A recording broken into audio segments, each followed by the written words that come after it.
So Cory McKenna on MMA Uncensored. Thank you for being on the podcast today. Thank you for having me. My pleasure. So, first and foremost, congratulations. UFC contract must be pretty exciting. Tell me how you're feeling right now, knowing that you got that contract. Yeah, I'm very excited. It's been nonstop since the fight. I moved straight out to Sacramento, which again has been a massive goal of mine.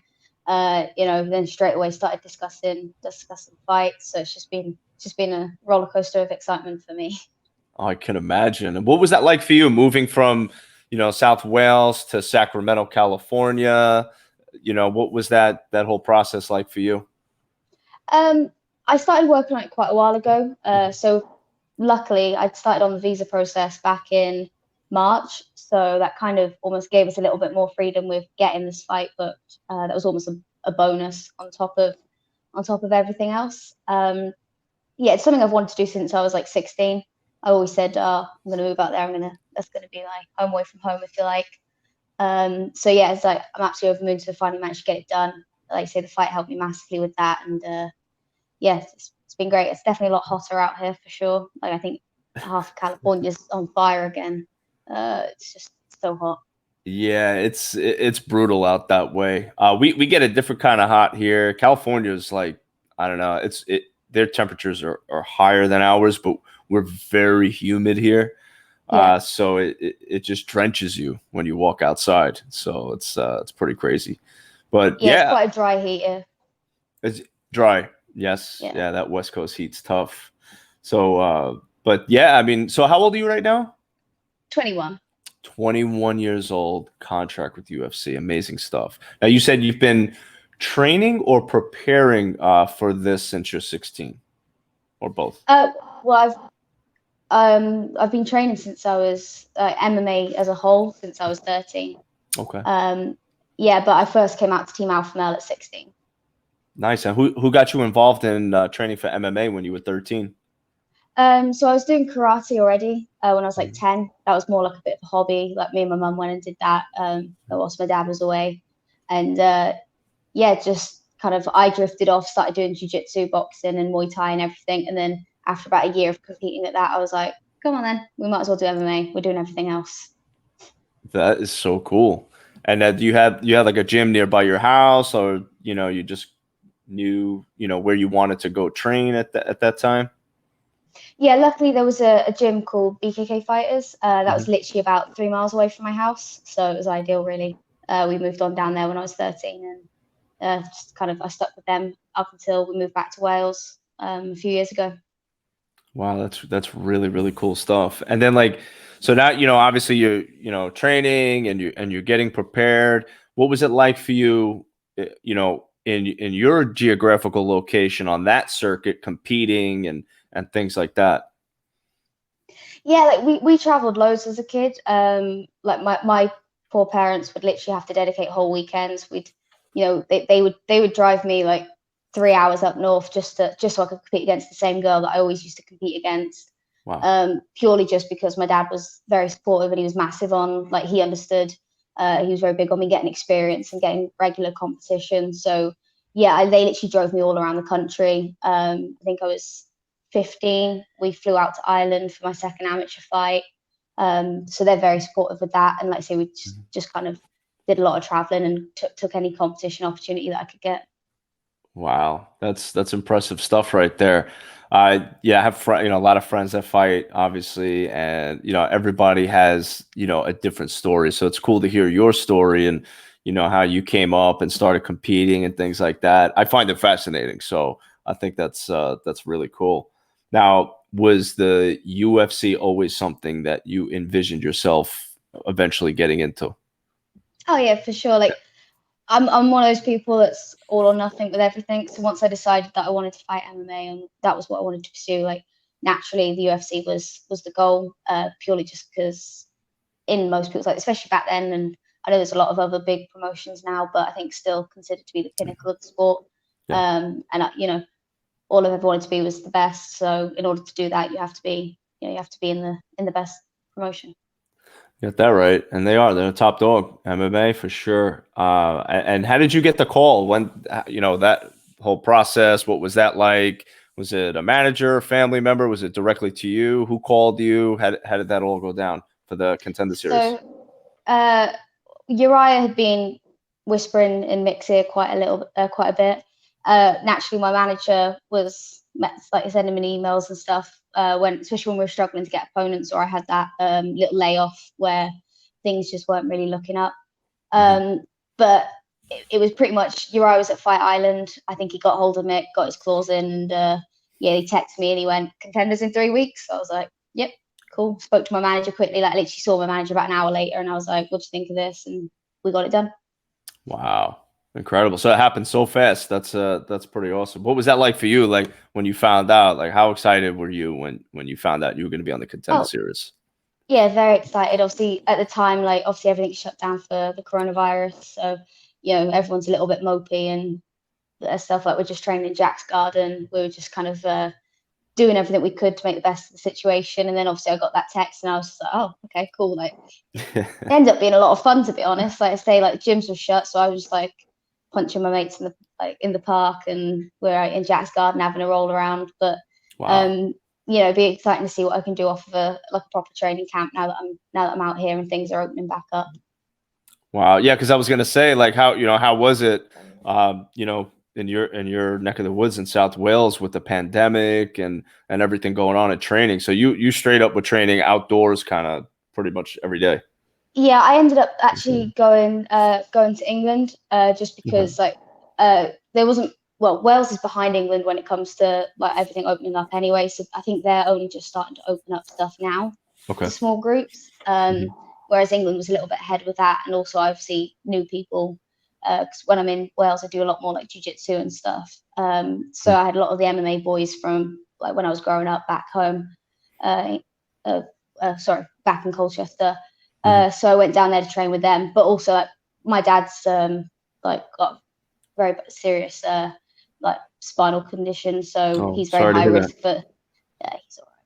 He's not, Good. but but like I couldn't obviously put my family at risk going out and training and coming back all the time. So I just ended up moving back to England temporarily and getting some training down there. Wow. Yeah, and then how was it like too with the pandemic as far as like behind the scenes on Contender series? How did they treat you? How did they handle COVID-19 protocol? Did you feel like everything was pretty much like very super professional and they handled it properly? Oh yeah, it was No. completely everything you'd expect. Like say, the top promotion. They've probably like the most professional like that you can imagine. Mhm. Yeah, so we were all isolated. We got there, corona test, then we weren't allowed to leave our rooms. We had like a workout room, and then Okay. I think I had like a day where I was free to kind of do what I want. Not that I What'd really you wanted do on to. that day? We walked to the shop instead of ordered food in. So There no, you go. literally, like there wasn't anything else to do. We had our workout room. We had a hotel room with all the entertainment in it, and I had like my coaches and my friend there, so just kind of stayed in anyway. Mhm. But yeah, it was definitely very different to the usual fight experience. Like you say, it was completely dead backstage. Mhm. I had my own warm up room, which was Uriah was laughing because I was literally walking around like all this space for myself. What? Um, but yeah, it was a great experience. And they look after everyone really well, obviously. Yeah, so interesting. Like, you think like, you're training since you're 13, you get into MMA at 16, you're competing, you're dreaming about one day getting to the UFC, you have your opportunity, but the way we envision getting into the UFC, it's going to be you're in the lights, there's crowds, it's going to be a big thing. So what was that like in your head? Like, wow, I made it to fight in the UFC, because obviously, that I mean, it's the Contender series, but it's still a part of the UFC. What what was that like when you're there and you're like, well, I envisioned this big thing with a crowd, and now it's so quiet. Like, how was that for you? I think fortunately where all my pro fights have been on Cage Warriors, like I've Hmm. fought in front of the big crowds, we've had the big lights, like because they very much strive to give that professional that full experience for their fighters. At the end of the day, they're the best promotion in Europe, so they're considered the biggest, obviously stepping stone. So luckily, like say, like if when things do open back up, I don't think I've ever lacked the experience of, the big lights, the big crowd, which I think is a lot kind of catches a lot of people off guard. Mhm. So I wasn't too worried about that. It was very, like you say, very strange that they didn't have a walkout song. Oh. I was too busy being all distracted and hopping around, laughing with my coaches and stuff to think about like sticking my headphones in or anything. So I just kind of walked out, dead silence. Like it just felt like a spa day at the end of the day. Like Yeah, not a I bet. spa day, like sparring day. Yeah. Yeah. Like as it's a very different experience to, like you say, what you'd expect, Mhm. but it was very enjoyable. Like I say, I'm backstage with Uriah Faber and Jack Mason, like probably two of the biggest influences in my life. Like, and we're just back there cracking jokes, having a little roll around, hitting some mitts every now and then, and just having a good time. So by the time I went out there, I was just kind of enjoying the whole process. Oh, that's great. Yeah, it looked like you did. Tell me about the fight because, I thought it was an interesting episode for the Contender series because there was so many different backstories for each individual. You had your story coming from Wales. At a young age, 21 years old. Some people lost family members recently. There was some emotional stuff going on there, and your opponent, was very open about the fact that she used to be a stripper. She wrote, books and manuals about, I don't know, how to be a professional stripper. I heard about, so I thought it was funny, and respect to her, that's her thing. But I thought it was really funny. What did you know any of this backstory before you got into the cage with her, or there was none of that? I trained with a group of young boys. Trust me, we knew. You knew. Uh, yeah, but Yeah. nah, like I say, like there's a lot of different backstories, but at the end of the day, we're all getting in there with the same purpose and the same goal. Right. Like I said it in my post-fight interview that she's like the best girl outside of the UFC. Amazing. My comment still stands. Like you say, she's LFA champ, and I've got no doubt that she'll go on to great things. But yeah, like I don't pay too much attention to the backstories. Obviously, I've been very fortunate in like kind of my journey and everything. Like I say, I've been massively supported. I've kind of not really had too many hardships to go through or anything. So I've been very lucky there. But yeah, everyone's got their own lives outside of the gym. But at the end of the day, we're all turning up to work hard and to get those wins. So that's my main focus. 100, and you got a great victory. How did you feel about the fight while you were in there? Scrapping with her. What was going through your mind? How did you feel about the fight? Did you feel, confident? From start to finish. What was going on in your head during that time? Yeah, I was very confident. Like I knew I could. I knew I had the tools and that I'd put in the work to get that win. Mhm. Like Jack was laughing at how frustrated I was in the corner. He's like, yeah, you could tell you're really frustrated. I hate decisions. I really do. Yeah. So I was getting quite frustrated with myself more than anything. Like I do feel like I had the ability to finish her, but it was quite Mhm. a tricky match. Like obviously you get all the Twitter trolls come out and everything, but I think anyone that kind of understands jiu-jitsu and MMA will see that it was quite like, especially when it's on the ground, like she had quite an awkward and strong Mhm. guard game, and less like I didn't ever feel in danger or at risk to any of the submission attempts or anything, purely just because I knew what my positioning and I knew Mhm. what was happening. Like I said before, I think a lot of people underestimate my jiu-jitsu level. Like I've been training since I was 11. Wow. So I kind of I'm very confident on the ground. It was just very I don't want to say stally, but she was kind of nullifying a lot of my offense, and it just Mhm. kind of really slowed the match down. Whereas like, obviously, which didn't leave too many openings for Right. for the finishes and stuff. But I'm happy with the performance. There's plenty to work on, and I do think maybe I didn't capitalize on a couple of moments, but that's I've got plenty of years to show everybody. Oh, 100%. Obviously it's keep training, keep doing what you're doing. Obviously you have some great trainers, so you're gonna be in some really good shape. So after the fight, uh, you win. Do you think you're gonna get a contract after your performance? Were you still a little iffy about it? What's going on?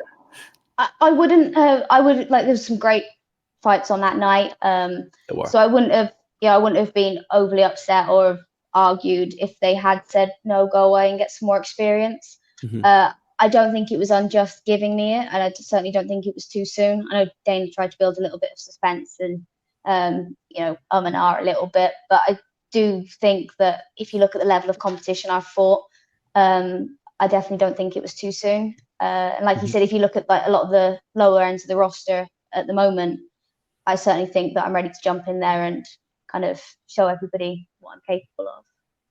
Yeah, Dana was impressed because, even Dana said you were young, and it almost sounded like he wasn't going to give you a contract. When he was talking, were you like, oh man, I don't think I'm going to get it, because the way he was, starting off? Yeah, I mean, like I say, he went back and forth a little bit, and I was just kind Mhm. of, waiting to see what he said. Like I say, I wouldn't have been overly upset. Like I knew it was going to happen eventually. So if he had Mhm. decided that I wasn't ready yet, then I'd have been completely understanding and you know gone away and worked on stuff and then come back later. But obviously, I'm very very grateful that he did give me the opportunity. That's amazing. Yeah. So what's it like? Now you got the contract for the UFC. What's going on? Like, how are you feeling? What kind of emotions are you going through knowing that you've accomplished this? Yeah, like obviously I was very excited, very happy, but Hmm. I'm also one of those people that I'm never satisfied. So we watched the fight straight away, and then I Yeah. was like, right, I'm injury free. Let's get back on the mats. Like I flew to Sacramento on Wednesday. I was back on the mats Thursday morning. Um, and at the end of the day, like obviously this is a great opportunity and a great achievement. I'm very like proud of myself and proud of like my coaches and teammates who helped me get there. Hmm. But it is also only the first step.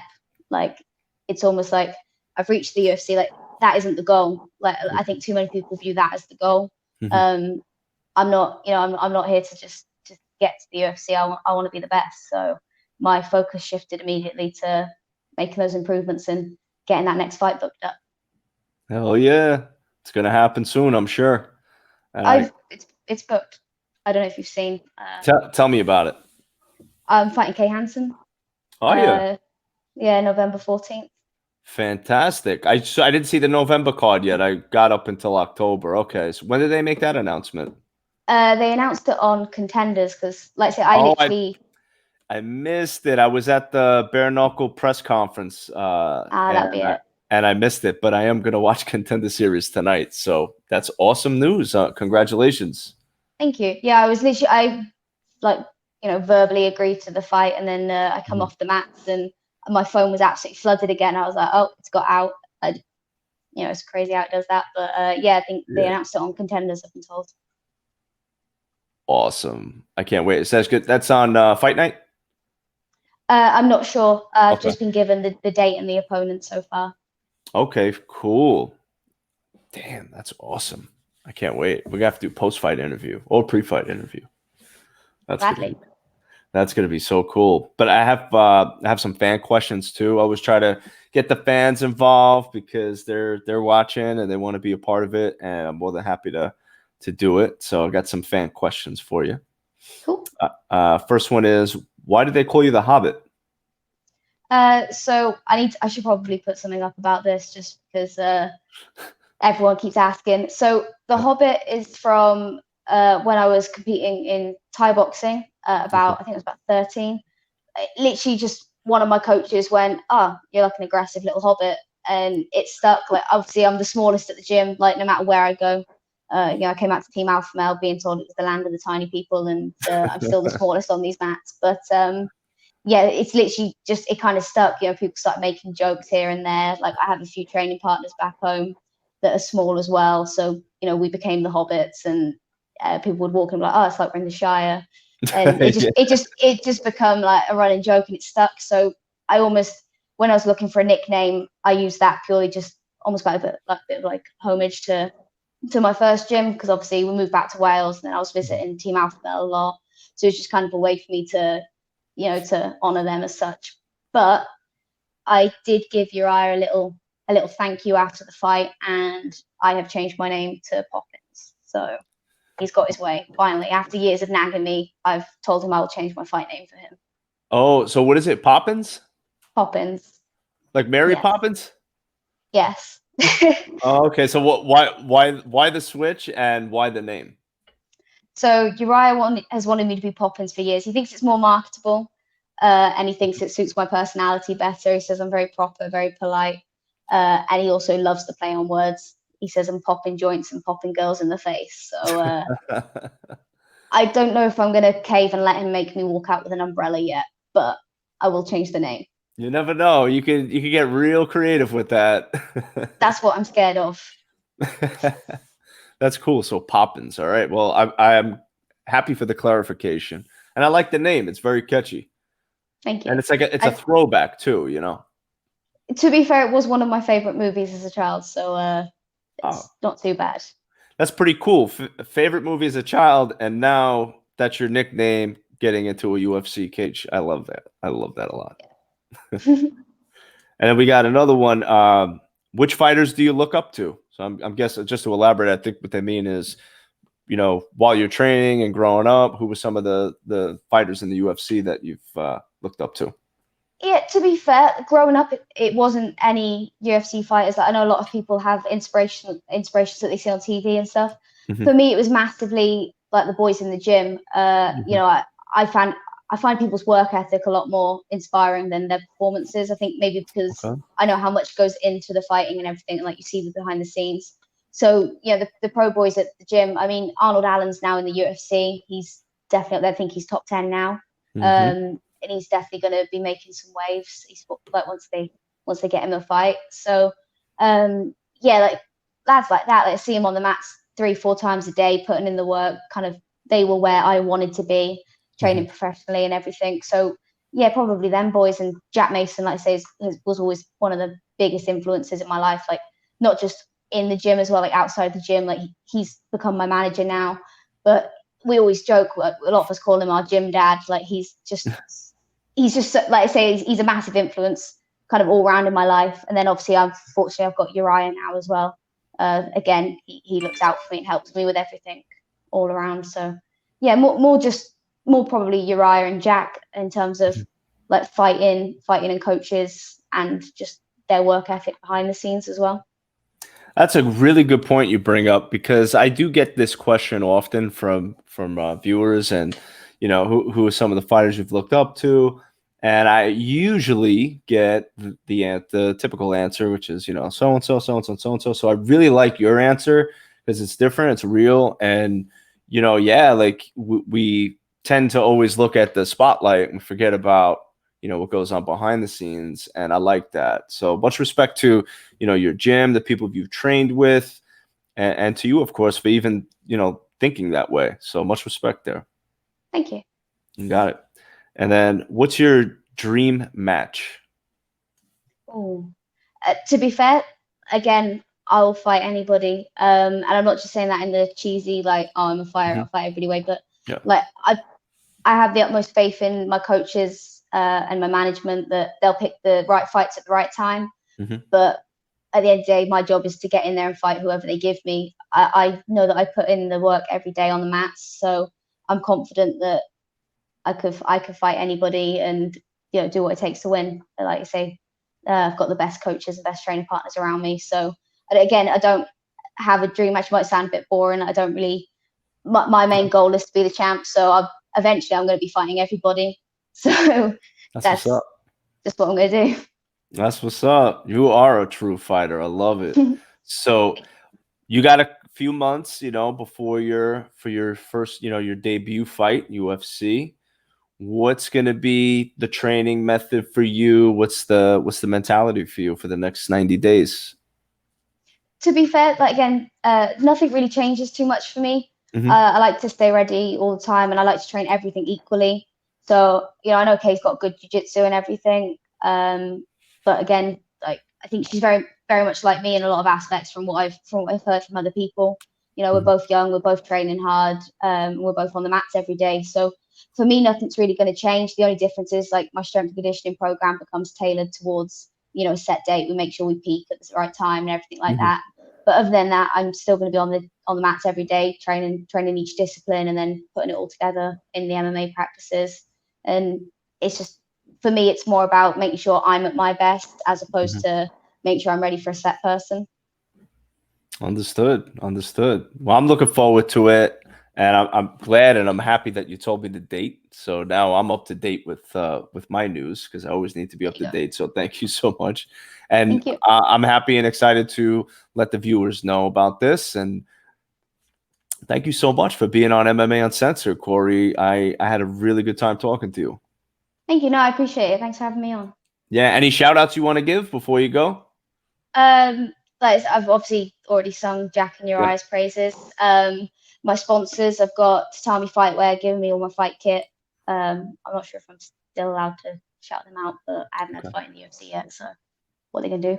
Um, and then I've got Frankton Group and Reach Your Peak that helped me out financially with fight camps and everything, because as anyone that's in the business knows, it's not a cheap hobby to have. Certainly not Mhm. until you're making the big bucks. So very grateful for them as well. Yeah, these are some amazing people that do this for fighters. So hats off to those guys, and thank you. And I wish you nothing but the best. And let's keep in touch. Thank you very much. Yeah, likewise. Thank you. Take care, Cory. Thank you. See Bye. ya. That's a wrap. MMA Uncensored with Cory McKenna. You got to check it out. If you haven't seen her fight on the Contender Series, by the way, you got to watch the Contender Series. I know I just said I missed it, but I was out yesterday. But you got to check out Contender Series if you haven't seen it yet. The fights have been amazing. A lot of contracts are being given out. I just heard that Dana White has released some fighters from the UFC and are being replaced with these new hot prospects that are coming up. So you got to follow Cory McKenna. She is awesome. Actually, I'll pop up her IG right now. This way here, you guys can check her out and follow her on IG, because I think it's important. You got to get to know this chick. She's really cool, really tough, and just a great fighter. And check out her fight that she had. She was on week 1, so you definitely want to check that fight out. But here's her IG for the people watching, and then for the podcast version, it's going to be at Cory Cory McKenna McKenna 99. Oh, that's Aaron Judge's number. I'm a Yankee fan, baby. I like that. But there it is. Pop it up for you guys right there. Check her out. She was the Hobbit. Now she's Poppins. So that's pretty cool stuff. Also, I wanted to give a shout out and a thank you to Jordan Levitt. He was also a winner for a UFC contract on the Dana White Contender Series in week 1. So shout out to him. Thank you for being on the podcast last week. And also, guys, subscribe to YouTube at MMA Uncensored on YouTube. We got some new videos up from the Bare Knuckle Fighting Championship press conference that was at American Top Team. Serious, crazy shit going on with that. Paige Van Zant was there. She signed a 4-fight deal, multi-million-dollar deal with Bare Knuckle Fighting Championship. She's moved to South Florida now. She's going to be training at American Top Team. It's going to be nuts. A fight broke out. Shannon Briggs showed up. Anthony Rumble Johnson was there. If you follow Bare Knuckle, well, even if you don't, you better follow him, because I think it's personally an awesome combat sport. But you could Jim Ehlers, he's a former UFC fighter. Him and Luis Palomino, they went head to head, and it got ugly, and they had to break it up. So if you go on our YouTube channel, I was there live. I took some cool video shots from my phone, and I just so happened to be in the mix of that whole thing. So check that out on our YouTube channel. It was a lot of fun, and you could also follow us on Instagram at MMA Uncensored _. Shout out to my sponsors for all your CBD needs, hempboca.com. Check them out. They got the bomb ass post workout massage oil. Just relaxes you. Really good stuff. And then if you want to get really relaxed, you got to hit up my boys over at Veteran Farms. Quality cannabis, baby. If you really want to, you know what I'm saying? Hit them up. Hit them up. But anyway, guys, thank you for tuning in. Appreciate it. And we will talk soon, because I got a big surprise coming up. Take care.